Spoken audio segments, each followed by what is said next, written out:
Hello everyone, welcome to MPPSC self study. कैसे हैं आप सभी। हम मध्य प्रदेश का इतिहास देख रहे थे और आज हम मध्य प्रदेश के इतिहास में दिल्ली सल्तनत से मराठा काल तक के बारे में देखेंगे कि मध्य प्रदेश में क्या क्या घटनाएं घटित हुई हैं। इसके पहले की वीडियो में हमने मध्य प्रदेश में जो परमार वंश, चंदेल वंश थे उनके बारे में डिस्कस कर लिया था। तो चलिए हम अपनी वीडियो स्टार्ट करते हैं। सबसे पहले हम देखते हैं दिल्ली सल्तनत और मध्य प्रदेश की क्या स्थिति थी। तो जो दिल्ली सल्तनत था वह 1200 से प्रारंभ हुआ था, लेकिन जो मध्य प्रदेश है वहाँ पे मध्यकाल 10वीं शताब्दी से ही मुस्लिम आक्रमण प्रारंभ हो गए थे। मतलब दिल्ली सल्तनत के प्रारंभ होने से पहले ही यहाँ पे मुस्लिम आक्रमण हुए हैं, जिनमें से प्रमुख आक्रमण 1019 ईस्वी में महमूद गजनबी के द्वारा किया गया था ग्वालियर पर। तो मध्य प्रदेश में सबसे पहला मुस्लिम आक्रमण किसके द्वारा कहाँ किया गया था? तो महमूद गजनबी के द्वारा 1019 ईस्वी में ग्वालियर पर किया गया था। इसके बाद जो मोहम्मद गौरी के साथ कुतुबुद्दीन ऐबक आए थे, उन्हीं के एक दास थे कुतुबुद्दीन ऐबक, उन्होंने बुंदेलखंड और मालवा पर भी आक्रमण इसके बाद किया था। और जब दिल्ली सल्तनत स्थापित हो गई थी तो दिल्ली सल्तनत के स्थापना के बाद इल्तुतमिश जब दिल्ली सल्तनत के शासक बने थे या राजा बने थे, तो उन्होंने 1221 ईस्वी में इल्तुतमिश ने ग्वालियर व कालिंजर के किले पर आक्रमण किया था और काफ़ी लूट भी की थी। क्योंकि जो मुस्लिम आक्रमण थे उनका मुख्य कारण था धन की लूट या अधिक से अधिक धन। तो जहाँ भी यहाँ पे आक्रमण किए गए हैं उनमें काफ़ी लूट की गई है। नेक्स्ट आक्रमण हुआ था 1231 ईस्वी में, जो इल्तुतमिश के शासनकाल में ही हुआ था और इसके द्वारा ग्वालियर के किले पर आक्रमण किया गया था और उसे जीत भी लिया गया था। इसके बाद इल्तुतमिश ने ही 1234 और 35 में मालवा पर आक्रमण कर उज्जैन व भिलसा नगरों को लूटा था। जो भिलसा है उसे वर्तमान में विदिशा के नाम से जाना जाता है। तो उज्जैन और विदिशा के मंदिरों को लूटा भी था और यहाँ पे काफ़ी आक्रमण भी किए गए थे। इसके बाद 14वीं शताब्दी के प्रारंभ में जब गुलाम वंश का पतन हो गया था और खिलजी वंश का आरंभ हुआ था, तो अलाउद्दीन खिलजी ने भी मालवा में जो राजा थे महलक देव, उन पर आक्रमण किया था और उन्हें पराजित कर मालवा को अपने क्षेत्र में मिला लिया था। इसी के साथ जो दिल्ली सल्तनत था यह मुस्लिम शासन था, उसमें उज्जैन, धारा नगरी और जल देवी यह शामिल हो गए थे। क्योंकि मालवा पर अधिकार किया था अलाउद्दीन खिलजी ने, तो धारा नगरी हमने पढ़ा था कि परमार वंश की राजधानी धारा नगरी थी और मालवा क्षेत्र पर इन्हीं का अधिकार था। तो इस प्रकार से यह दिल्ली सल्तनत पर आक्रमण थे। दिल्ली सल्तनत के काल में मध्य प्रदेश पे जो आक्रमण हुए वह थे। अब हम देखते हैं मुगल काल।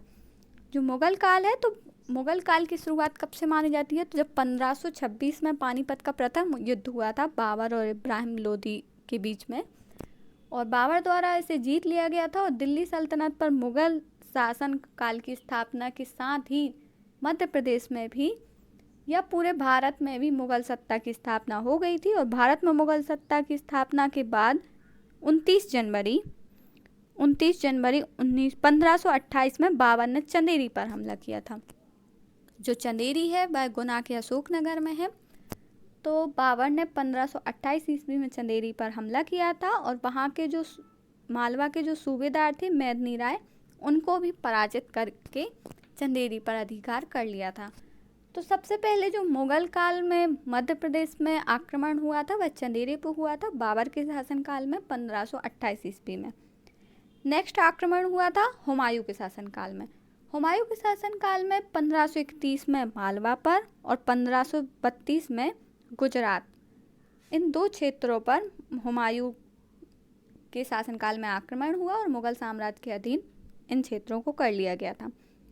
1540 ईस्वी में बिलग्राम के युद्ध के बाद मांडू, उज्जैन, धारा नगरी और सारंगपुर शेरशाह सूरी के अधिकार क्षेत्र में आ गए थे।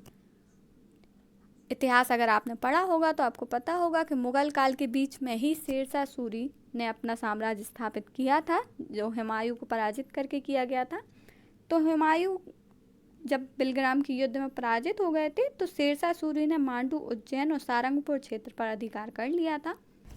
नेक्स्ट हम देखें तो जो शेरशाह सूरी है उनकी मृत्यु कालिंजर के युद्ध में हुई थी या कालिंजर के किले में हुई थी। जब शेरशाह सूरी द्वारा कालिंजर, जो सतना जिले के अंतर्गत आता है, वहाँ पर आक्रमण किया गया था और वहाँ के राजा कीरत सिंह थे। तो यह एक किला था जो ये अवैध माना जाता था उदयिस किले के आक्रमण पर बारूद के फटने के कारण शेरशाह सूरी की मृत्यु हो गई थी।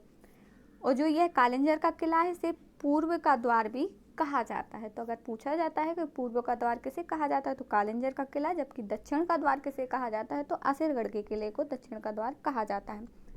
1561 में अकबर के शासनकाल में उसके जो सेनापति थी आदम खां, उनके द्वारा भी मालवा पर आक्रमण कर मालवा क्षेत्र को जीत लिया गया था। और जब मालवा पर आक्रमण किया गया था उस टाइम पे बाज बहादुर वहाँ के राजा थे मालवा के। बाज बहादुर और रानी रूपमती यह मांडू क्षेत्र में काफ़ी प्रसिद्ध है। तो बाज बहादुर मालवा के राजा थे और आदम खां के द्वारा इस क्षेत्र को जीता गया था। इसके साथ ही अकबर के सेनापति जो आसफ खां थे उनके नेतृत्व में गोंडवाना प्रदेश को भी जीता गया था। यहाँ की रानी दुर्गावती थी और वह काफ़ी वीरता से लड़ते हुए इस आक्रमण में वीरगति को प्राप्त हुई थी। तो गोंडवाना क्षेत्र, मालवा क्षेत्र मुगल शासनकाल के अधीन आ गए थे।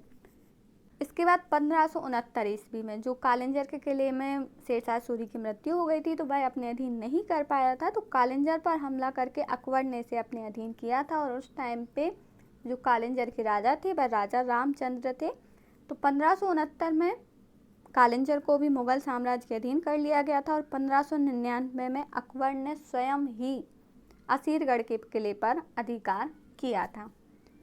तो यह काफ़ी मध्य प्रदेश का क्षेत्र था जो मुगल साम्राज्य के अधीन आ गया था। और औरंगजेब की मृत्यु के बाद मालवा क्षेत्रों में मराठाओं का युद्ध उदय हुआ और 1707 में जब औरंगजेब की मृत्यु हुई थी तो छत्रसाल जो बुंदेलखंड में एक स्वतंत्र सत्ता के रूप में इन्होंने स्थापना की थी बुंदेलखंड में, बुंदेला वंश के रूप में।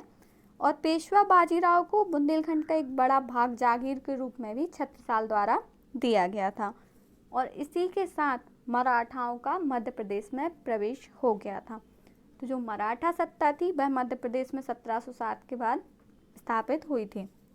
अब हम मराठा काल की बात करें दिल्ली सल्तनत के बाद, तो बाजीराव ने 1722 ईस्वी में मालवा पर पहली बार आक्रमण किया था। मालवा पर पहली बार आक्रमण किसके द्वारा किया गया था तो बाजीराव के द्वारा किया गया था, 1722 ईस्वी में किया गया था।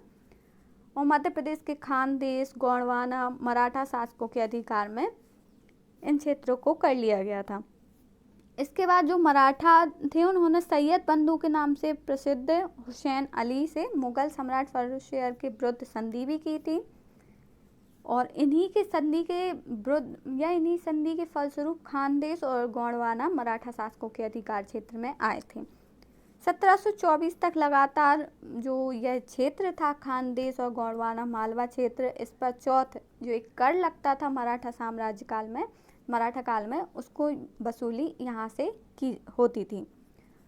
और पेशवा की तरफ से मल्हारराव होलकर, राणोजी सिंधिया और उदय पवार ने आक्रमण इस क्षेत्र में काफ़ी जारी रखे थे। और 1737 में बाजीराव को संधि करनी पड़ी थी जो दुर्राई की संधि के नाम से जाना जाता है।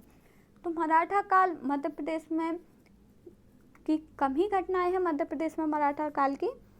तो इस प्रकार से यह दिल्ली सल्तनत, मुगल काल और मराठा काल के बारे में था।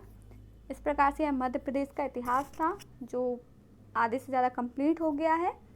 मध्य प्रदेश की रियासतें बची हैं जो हम अलग से टॉपिक के रूप में पढ़ेंगे।